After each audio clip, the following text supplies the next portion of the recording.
What up, peoples of the world? It is the O Show, and I am your host, Omari Morris, where we talk all things volleyball. We talk about women's volleyball. We talk about men's volleyball. We talk about beach volleyball. We talk about high school volleyball. We talk all things volleyball here. Now let's get started to it with Omari's thoughts.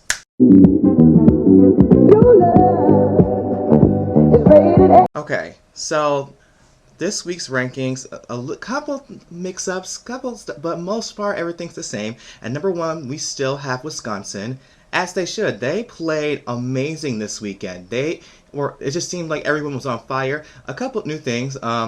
As I predicted, Lauren Barnes will be is the libero for now, and I think she did an amazing job. Has the same grit as Tiffany Clark did. I think she's going to do amazing this season.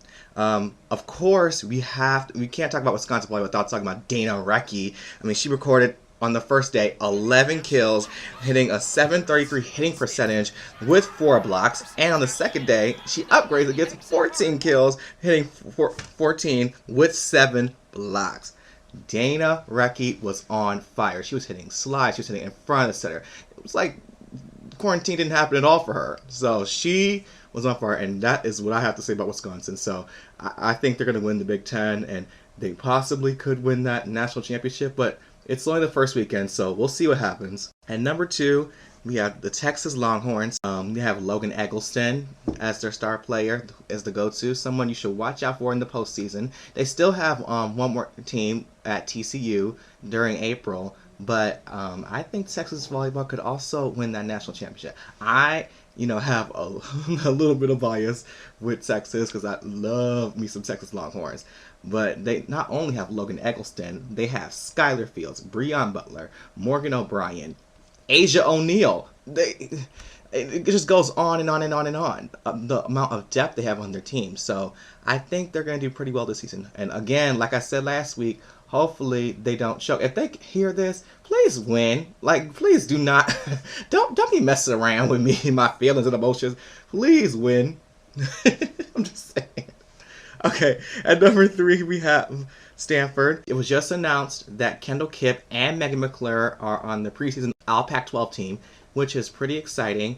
I think that Kendall Kipp is going to step up into a much bigger role now that Catherine Plummer has graduated, and I'm really excited to see, what she's going to produce. And she already, last season when she played, she looks really good out there. So, and she's tall at 6'5", so she's going to produce some numbers, hopefully. And then you have the senior leadership of Megan McClure. I think Megan McClure deserves more. She just deserves more accolades. She deserves more credit. That's the word, credit. She definitely deserves more credit because she is a great passer, great defender, great offensively, very smart with her shots. I think she should really do beach. I think she would be a really great beach player. Now that I'm saying this out loud, but I Stanford at number 3. But we're gonna see, the unknowns, where they're gonna fill some spots. I've heard they got a good recruiting class of freshmen, but we're gonna see what happens. But that's all for now for Stanford. At number 4, they still have Kentucky. Kentucky, like I said last week, has the depth. I don't know if they can stand defeated in the SEC. That's to be determined. I hope they can, because I'm rooting for them personally in the SEC. They have Avery Skinner, they have Madison Lilly, Gabby Curry. They have depth, and I'm really curious to see. Like I said last week, can they really go all the way? And you know what's so weird? They could potentially go to the Final Four. Potentially, they haven't really done it. At least I don't think, to my knowledge, but I really am excited to see, can they actually go all the way and put, all their hard work can not go to waste. So that'll be exciting to see. At number 5, there is Nebraska, the same thing.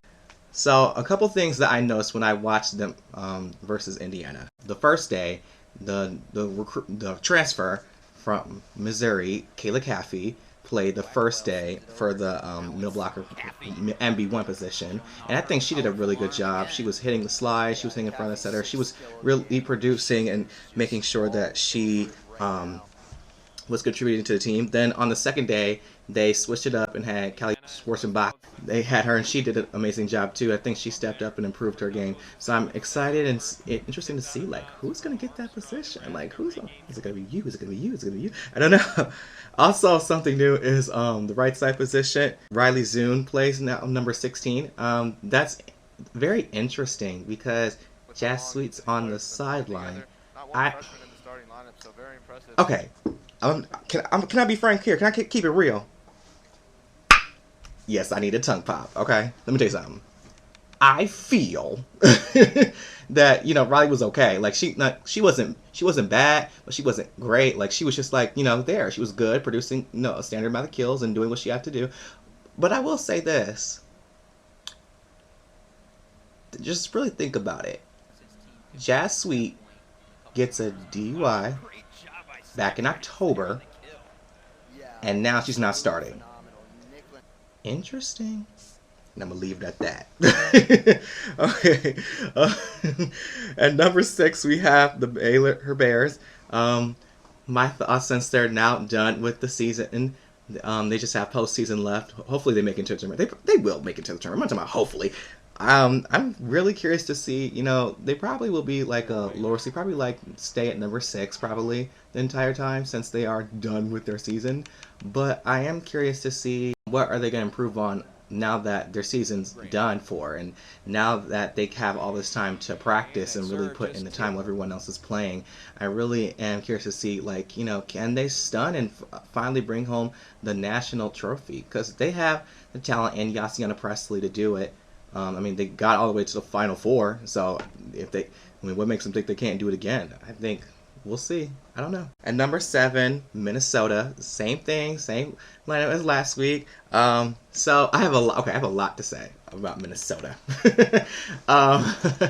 Okay, so on the first day, I thought that everybody did really well. I really think that they were in system, and it's really hard. Credit to the new freshman, Melanie Schaffmaster. I think it's really hard to be a freshman and step into that position. The setter's already stressful enough, and to really get your team into a rhythm is on the first day was really nice. Adana Rollins was high fly, and she hit the ball stronger, and she got 15 kills on that first day, and it was really, really exciting. Now, the second day, I thought they played a little bit sloppy on the second day. Like, I don't know if they didn't have their coffee or they didn't eat before. I just thought, everybody was up except for their senior leadership in Stephanie Samity and Reagan Pittman. I thought those two definitely stepped up, both those, especially Stephanie Samity. She is an absolute star. Not star, but stood on the right side. She's a high flyer, knows how to be smart, knows when to roll shot, knows when to put in the corners, knows when to bump and thump. She really can do it. Attacks from the back row like it's no one's business. And I think, she was a big reason why they probably got away with some sets that second day. I'm just going to be honest. But it's only the first weekend, so they know that in Hugh McCutcheon. He's going to figure out something then to see if they can improve, and because the Big Ten don't play. So that's what we have. Okay, now here is the switch up, y'all. At number 8 moves up Utah, and Washington moves down to number 11. So we're going to talk about Utah for a minute. Danny Drews records 15 kills, hitting a .313 hitting percentage, and with 12 digs. And this was only a 3-set match. So, I'm just saying, like, that is amazing. I don't know how she does it. That's beyond me. But, like I said, I've said it before, and I'm sticking to it. I think Utah will win the Pac-12. And that's what I'm sticking to. Now, do I think they have the potential to win a national championship?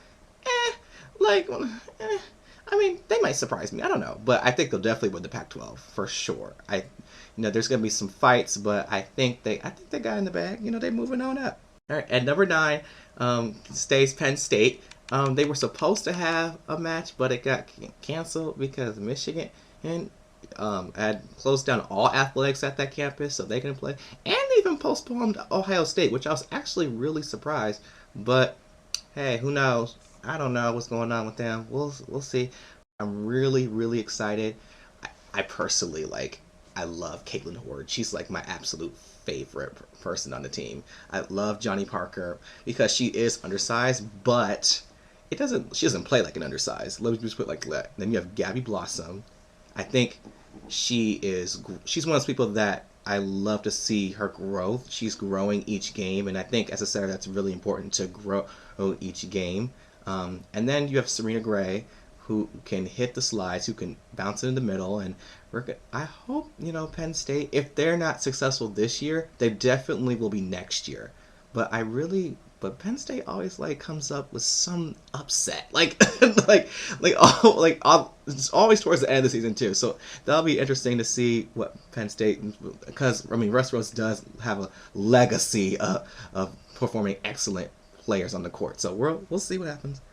At number 10, we have a new team. Florida joins the top 10, and that does make sense because Florida is usually consistently in that 10 to 12 range, usually every year. Okay, here's my honest opinion about Florida. Nice first I think they're contact. okay this year. Why not? I think they didn't win anything, but they didn't lose anything, if that makes sense. Yeah, I don't know about Florida. When I think about Florida versus Kentucky, okay. How about this? If Florida wins against Kentucky, they earn my whole respect.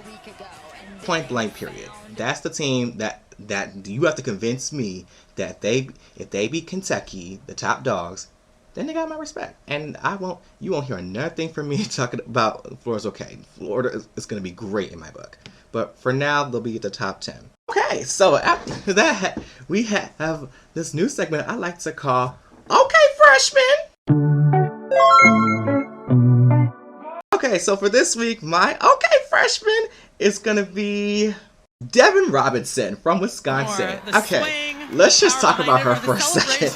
I mean, when she came out, and she just, because they said she's undersized, which is understandable. And I mean, she did play middle blocker, and she's moved to the right side, so there are going to be some a few tweaks and your blocking lineup. But boy, can she jump and thump! She can do it down the line. She can go cross. I mean, she hit 750 on the first night. 750, 9 kills, just behind Dina Recchi. She's not the one to be played with. Okay, I'll be honest. I think she should have won Big Ten Player of the Week. Nothing against Melanie Schaffmaster, but I think she gonna get there. She gonna with this girl. Way to claim your spot. That's all I gotta say. Like I told her, way to claim your spot. Claim your victory, girlfriend. Okay. That's all we have for time today on the O Show. Tune in next week. Bye, y'all. Peace.